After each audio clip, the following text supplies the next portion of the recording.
Merci. Vous pouvez vous asseoir.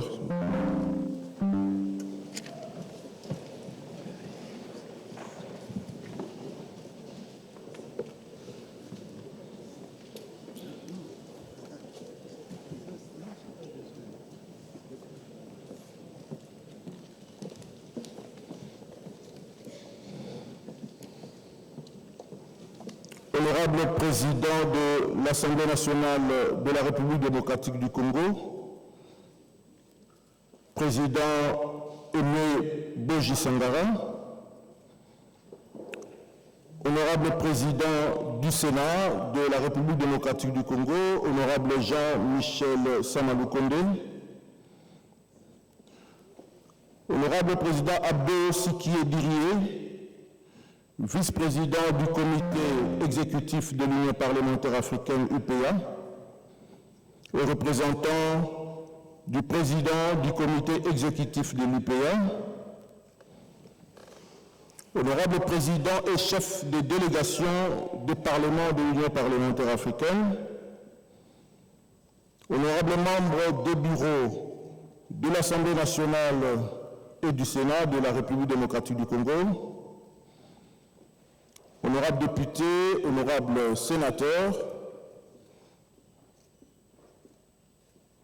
Excellences, Mesdames et Messieurs les membres du gouvernement, Mesdames et Messieurs les membres du corps diplomatique, Mesdames et Messieurs les délégués aux travaux de l'Union parlementaire africaine, Mesdames et Messieurs, à vos titres et qualités respectifs. La République démocratique du Congo, à travers son Parlement, abrite les travaux de la 47e conférence des présidents de l'Union parlementaire africaine. Ces travaux, réunissant tous les parlements d'Afrique, débutent ce jour après ceux de la 84e session du comité exécutif clôturée le mercredi 19 novembre dernier. Pour ce faire, nous allons d'abord chanter l'hymne national de la République démocratique du Congo. Immédiatement après, nous allons suivre l'allocution du secrétaire général de l'Union interparlementaire UIP, Monsieur Martin Chungong. Ensuite, l'allocution du président Abdo Sikié Dirié, vice-président du comité exécutif de l'Union parlementaire africaine, représentant du président du comité exécutif de l'UPA. Et enfin, le discours d'ouverture par l'honorable président Jean-Michel Samaloukonde, président du Sénat de la République démocratique du Congo. La photo de famille et le cocktail clôtureront cette première partie des travaux. Sans plus tarder, nous prions l'assistance à bien vouloir s'élever pour l'exécution de l'hymne national.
Merci.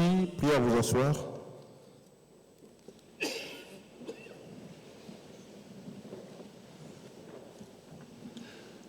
Nous allons à présent laisser le micro à M. Martin Chungongo, secrétaire général de l'Union interparlementaire, pour ce mot.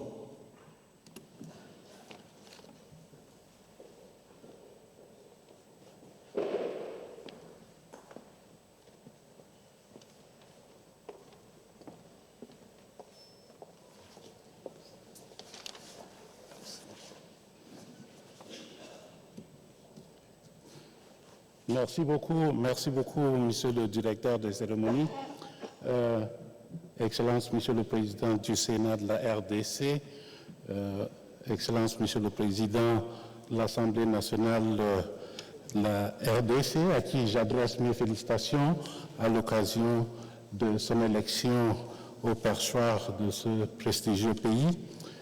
Je reconnais aussi la présence du vice-président du comité exécutif de l'UPR, Madame la présidente du comité des femmes de l'UPR, Monsieur le secrétaire général de l'UPR, cher ami Idi,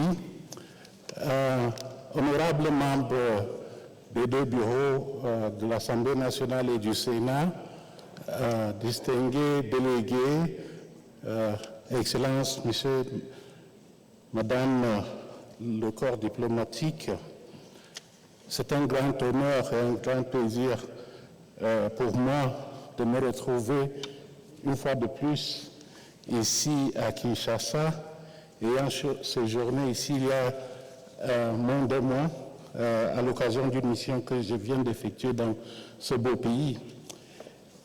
J'ai le plaisir de vous communiquer, de vous adresser les salutations de l'Union interparlementaire, l'Organisation mondiale des parlements, et je constate que ce que l'Union interparlementaire véhicule comme message au niveau mondial est répercuté sur le plan africain par l'Union parlementaire africaine.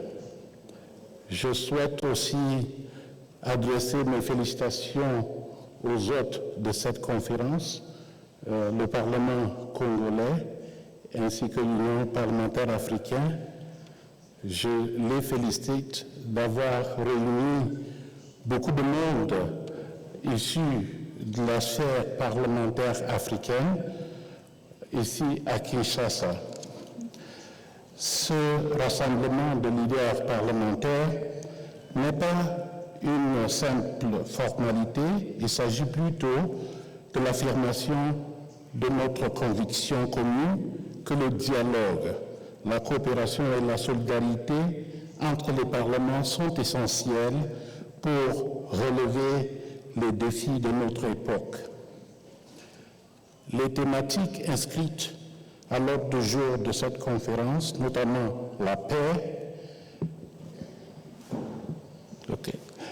la démocratie, la bonne gouvernance, la souveraineté comme base de développement durable, des défis de la transition énergétique, la gouvernance numérique et les droits des femmes sont autant de thématiques d'actualité qui nous interpellent compte tenu des défis auxquels, ou bien défis que représentent ces thématiques, notamment pour le bien-être de nos populations.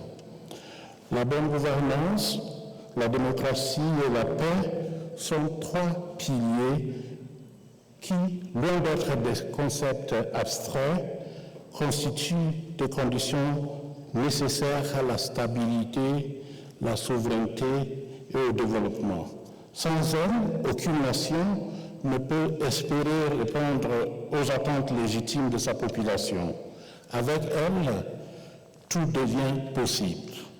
La bonne gouvernance, conditionnée par une volonté politique, est le choix de la transparence contre l'opacité, de l'intégrité contre la corruption et de la responsabilité contre l'impunité.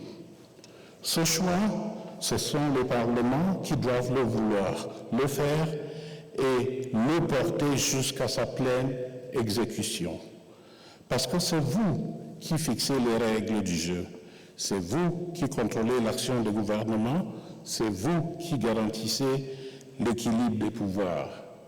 Lorsqu'un Parlement est fort, indépendant et dynamique, c'est plutôt le peuple tout entier qui en proclame la victoire. La réalité nous a édifiés à souhait que lorsque les institutions sont affaiblies, lorsque les contre-pouvoirs se réduisent, les crises deviennent inévitables et explosent.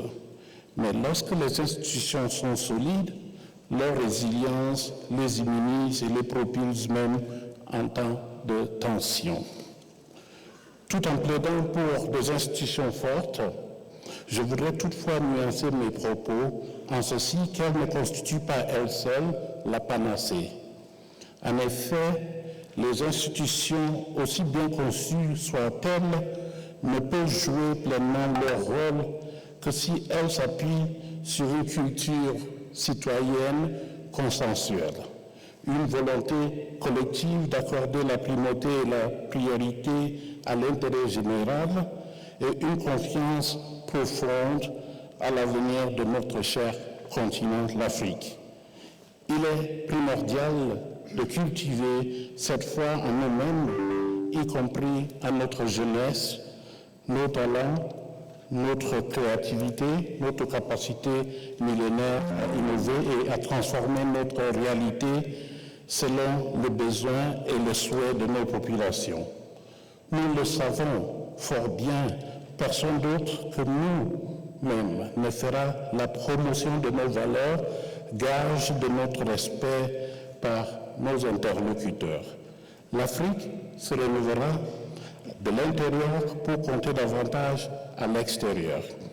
Le Parlement, nos parlements, en tant que représentants de cette population variée et riche, devraient être à l'avant-garde de ce projet novateur pour une Afrique qui compte, prospère et respectée. Avec ceci, je voudrais en appeler à un sursaut collectif pour une gouvernance qui protège, participant d'une démocratie qui rassemble au service de la paix, une paix qui dure. La triptyque gouvernance, démocratie, paix déterminera la suite, notamment la question de la souveraineté nationale pour un développement durable.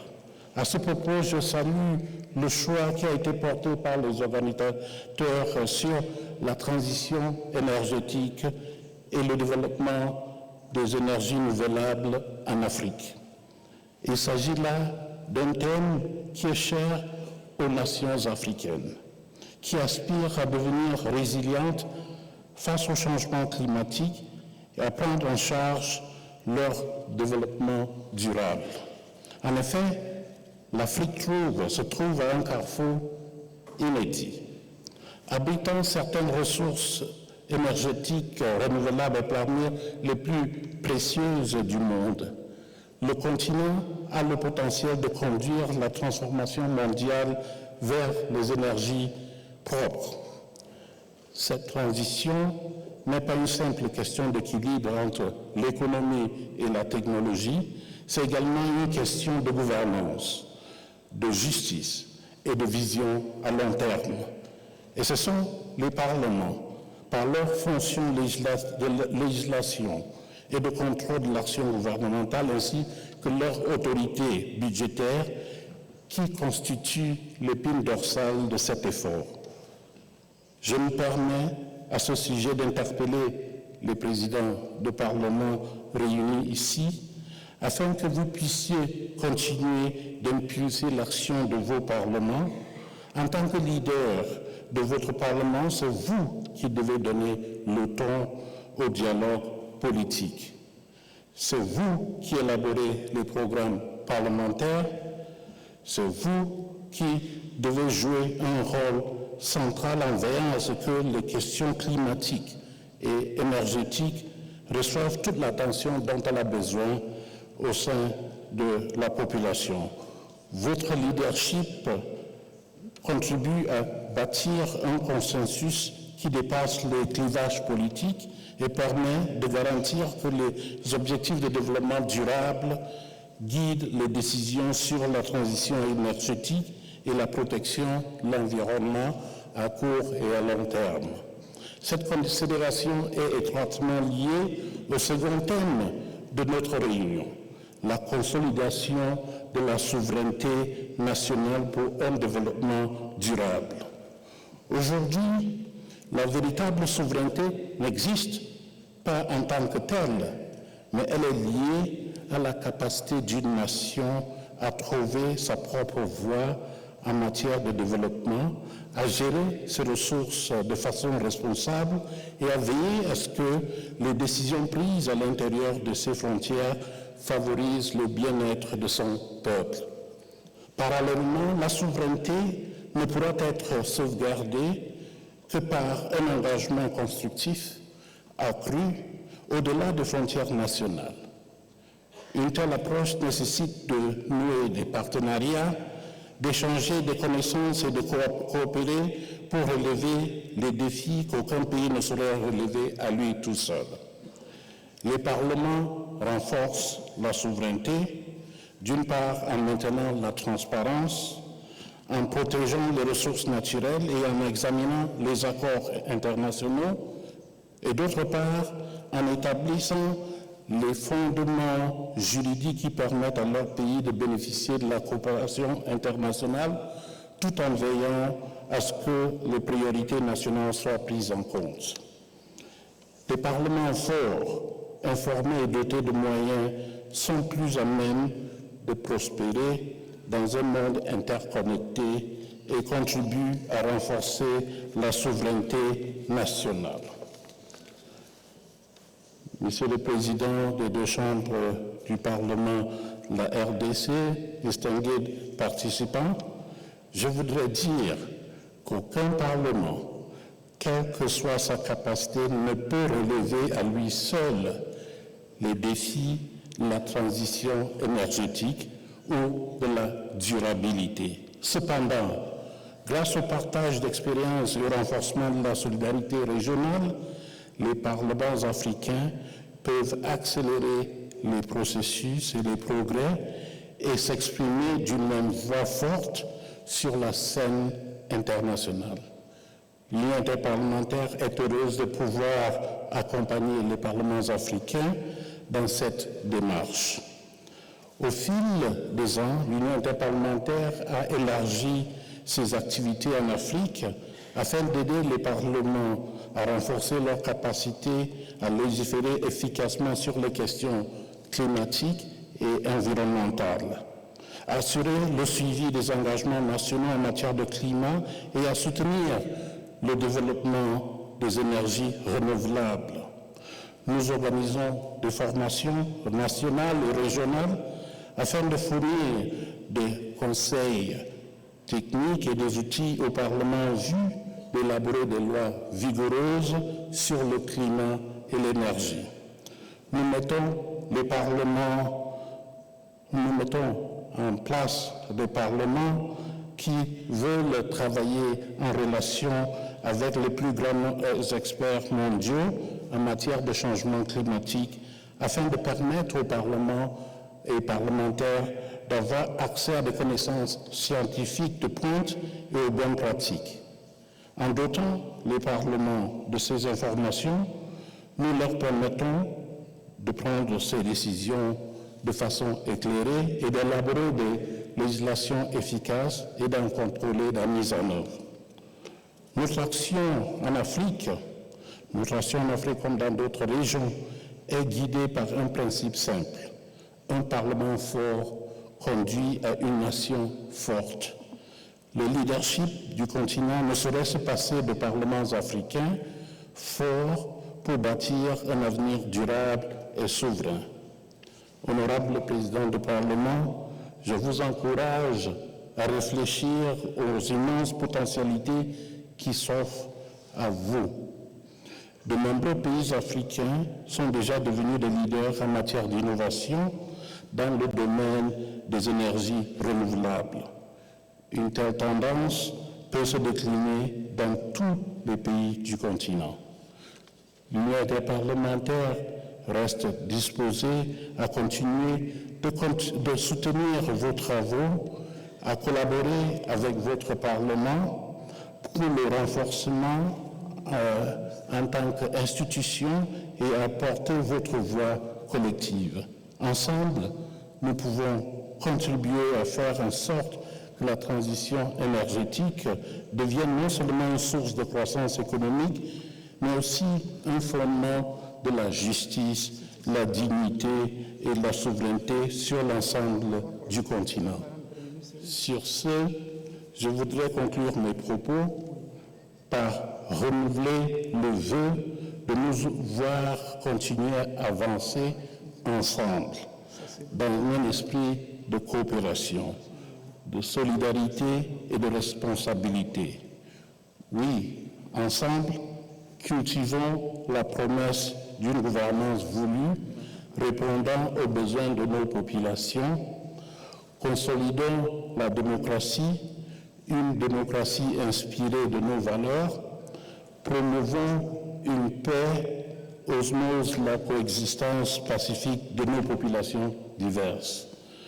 Je vous souhaite une excellente conférence et nous sommes à votre écoute. Merci.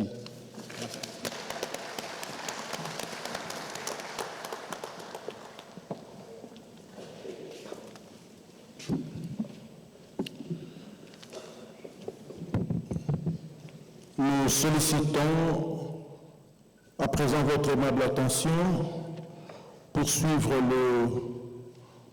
l'allocution du président Abdou Siki Didier, vice-président du comité exécutif de l'Union parlementaire africaine et représentant du président en exercice du comité exécutif de l'Union parlementaire africaine.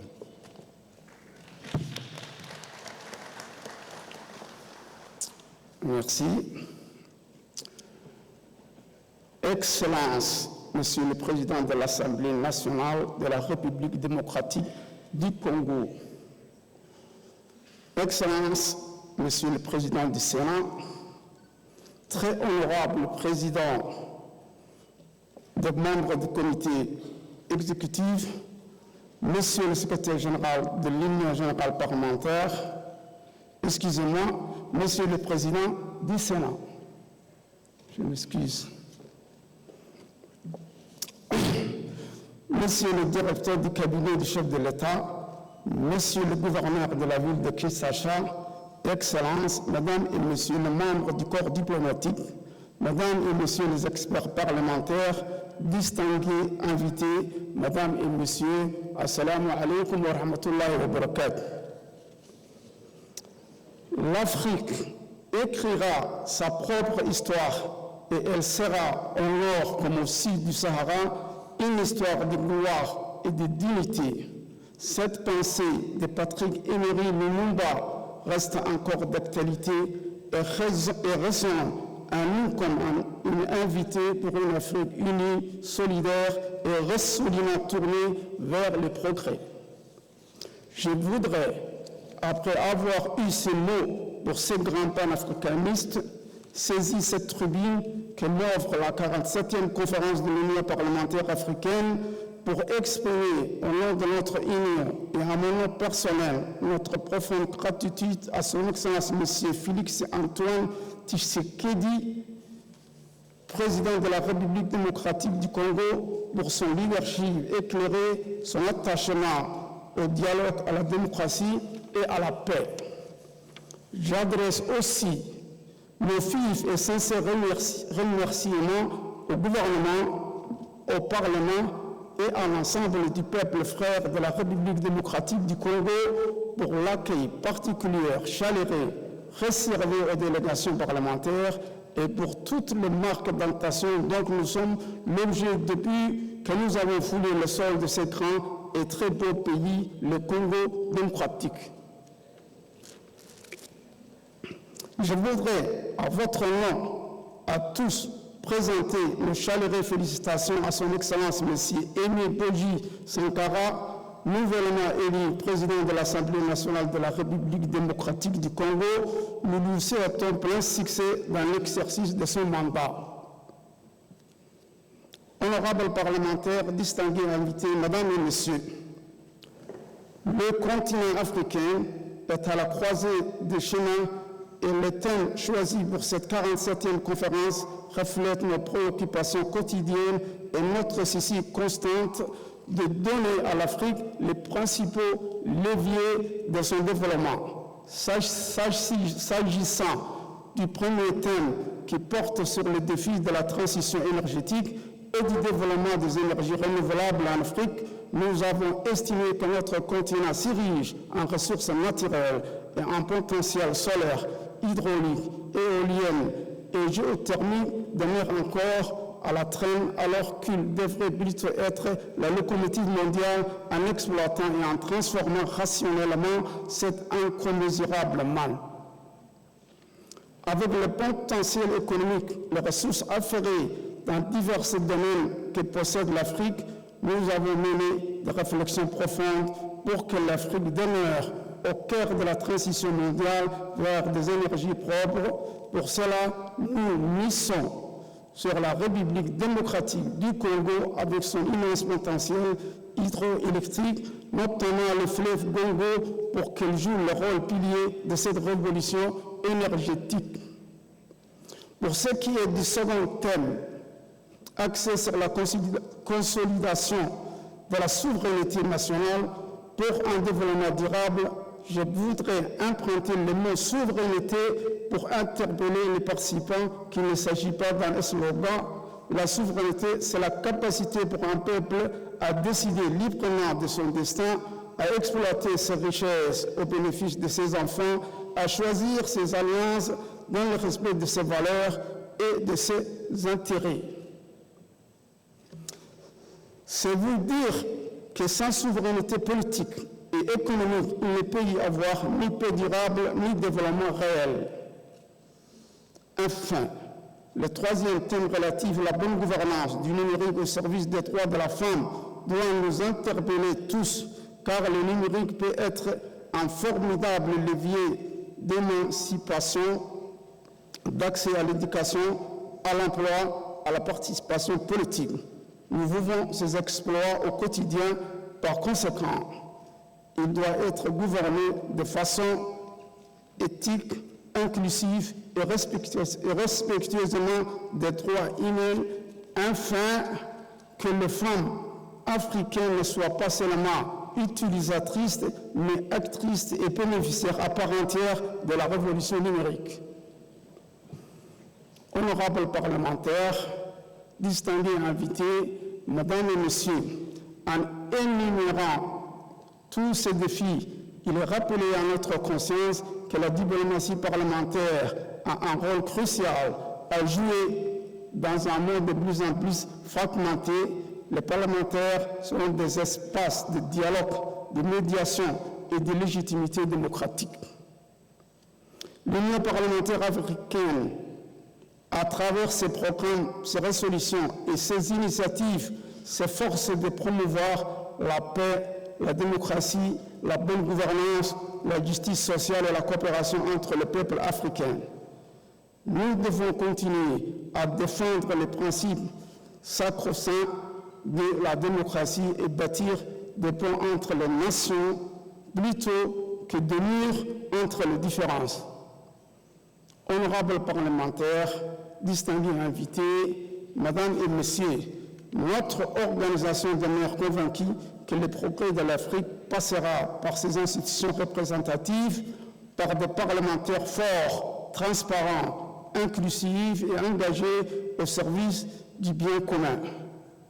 Je voudrais saisir cette tribune pour évoquer avec gravité la situation humanitaire qui servit à l'est de la République démocratique du Congo et à l'est du Tchad, avec l'arrivée massive de réfugiés fuyant la crise soudanaise, les violations récurrentes, les déplacements massifs des populations et de la souffrance endurée par des milliers de femmes, d'hommes et d'enfants doivent interpeller notre conscience collective.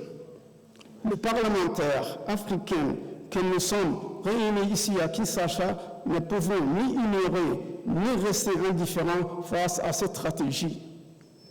Il nous revient, en tant que représentants du peuple, de faire entendre une voix empreinte d'humanité, de solidarité et de responsabilité. L'Union parlementaire africaine réaffirme sa solidarité avec le peuple congolais et soudanais et encourage toutes les initiatives africaines et internationales visant à ramener la paix, la sécurité, la dignité dans ces régions meurtrières mais courageusement résilientes. Honorables parlementaires, distingués invités, Madame et Messieurs, je voudrais, avec votre bien aimable autorisation, rendre un vibrant hommage au secrétaire général de l'UPA pour son dynamisme, son professionnalisme et son sens élevé du devoir, qualité ayant permis à notre organisation de mener à bien ses objectifs.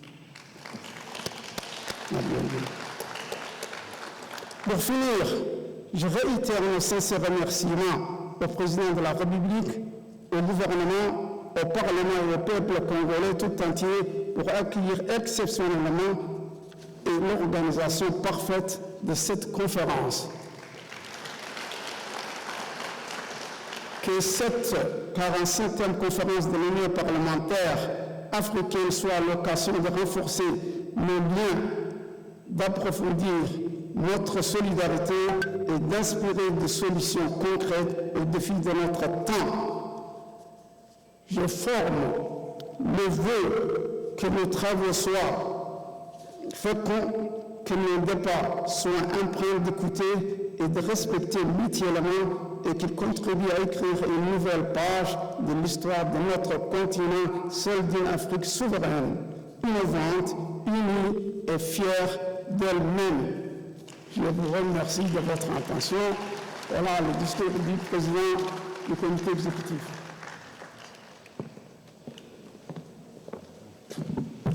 Honorable président du Sénat de la République démocratique du Congo, qu'il plaise à présent à votre haute autorité de bien vouloir prendre la parole pour le discours d'ouverture des travaux de la 47e conférence des présidents de l'UPA.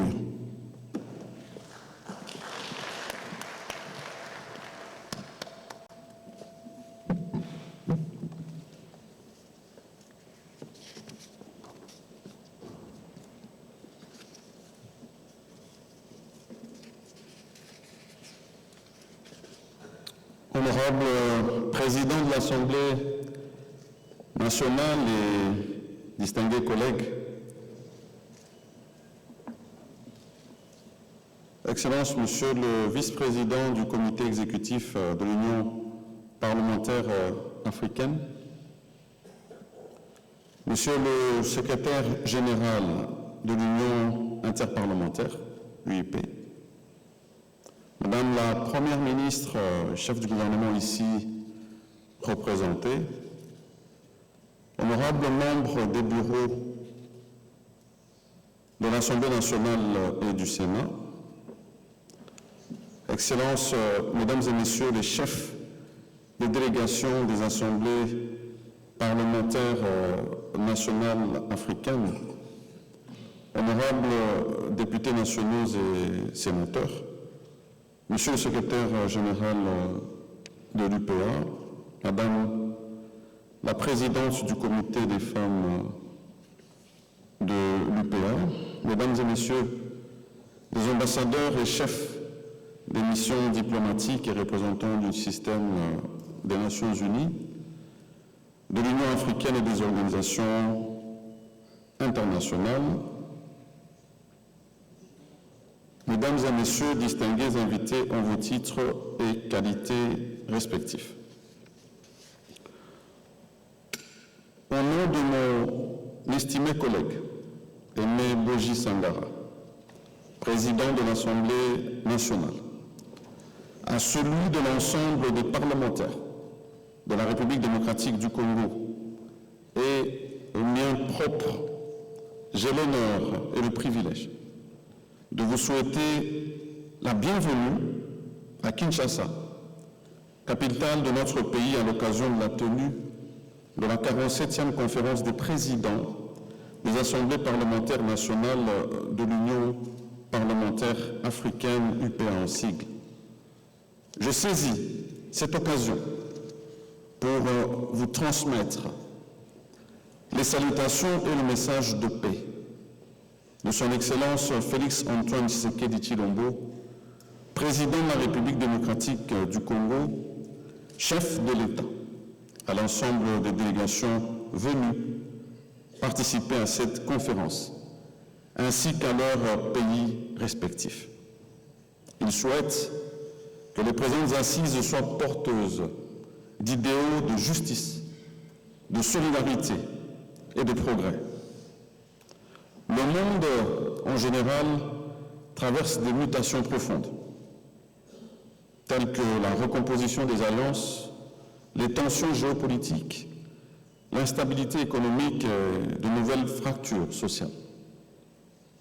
Au niveau continental, nous sommes confrontés à certains défis majeurs, persistants, à savoir la sécurité et la lutte contre le terrorisme, la gouvernance et la transparence dans la gestion publique, les effets du changement climatique et l'impérieuse nécessité d'accélérer l'intégration économique de l'Afrique.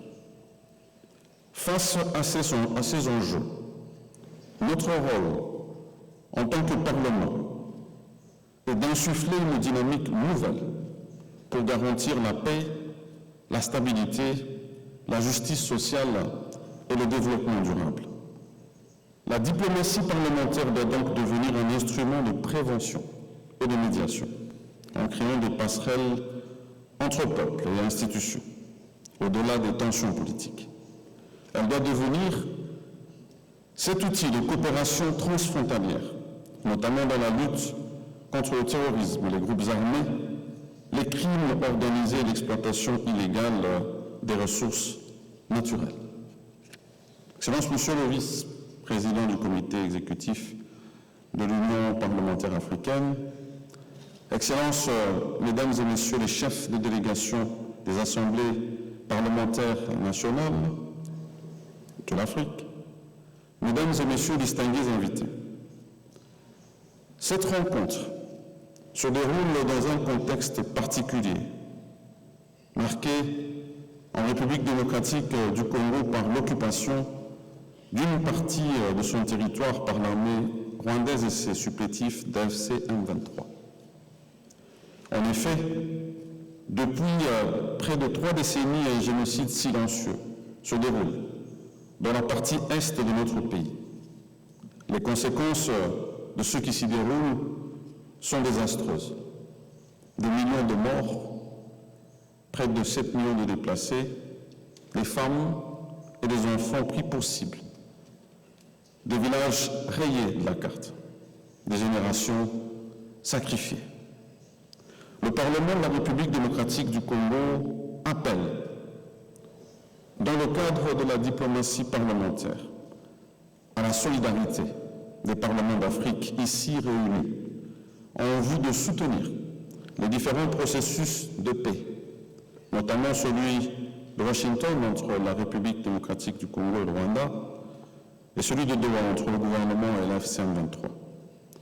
La résolution 2773 des Nations Unies sur la paix en République démocratique du Congo, et bien sûr le plaidoyer sur le génocide congolais pour des raisons économiques, en sigle Génopost.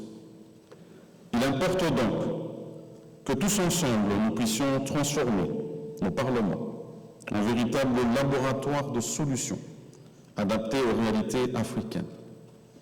Nos citoyens attendent de nous des lois justes, des contrôles parlementaires efficaces et des initiatives qui améliorent leur quotidien.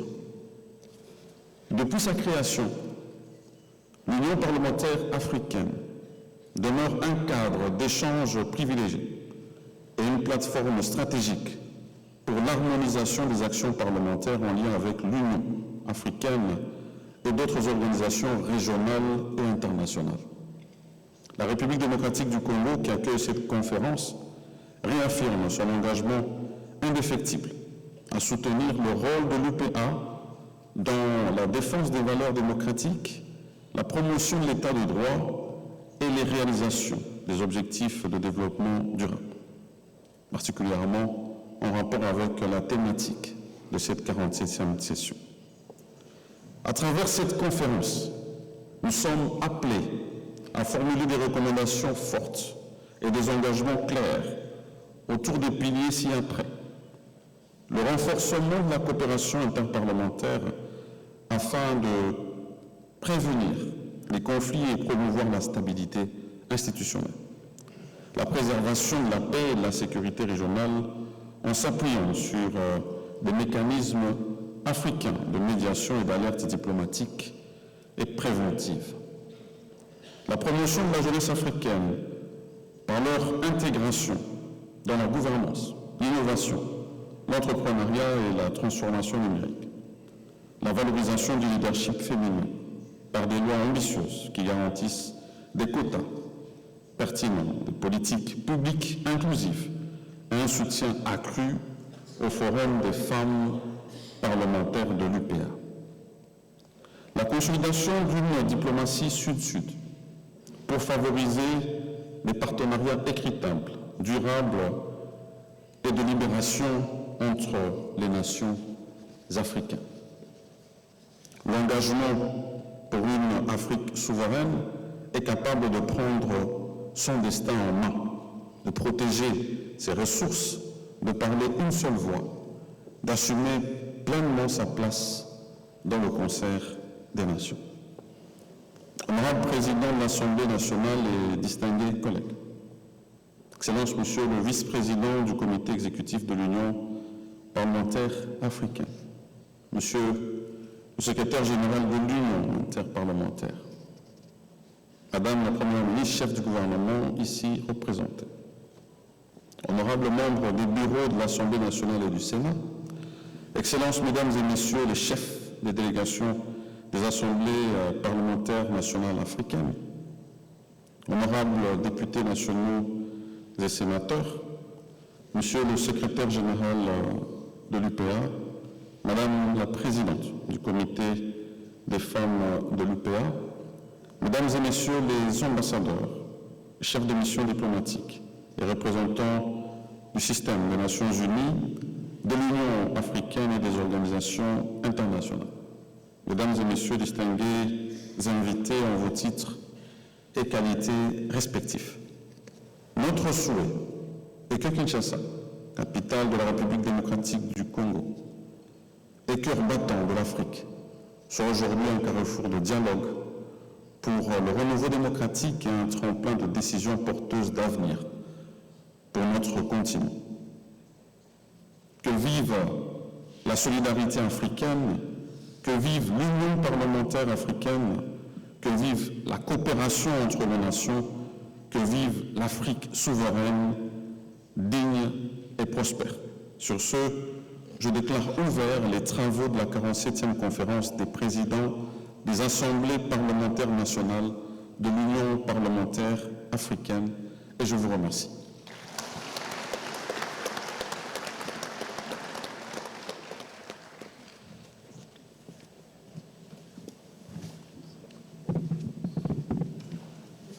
Nous allons sortir pour la photo de famille, suivie d'un cocktail, et immédiatement après, tous les délégués vont se rendre à Golden Tulip pour la poursuite des travaux. Nous demandons au service du protocole de bien vouloir conduire le présidium, le président et chef de délégation, les membres des bureaux des deux chambres, les membres du gouvernement, le corps diplomatique et les délégués vers les lieux indiqués pour la photo de famille.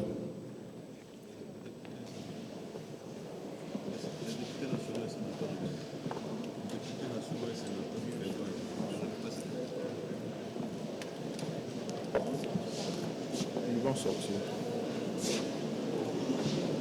nous nous rendons vers la photo de famille. Les députés nationaux et sénateurs sont conviés aussi à la photo de famille.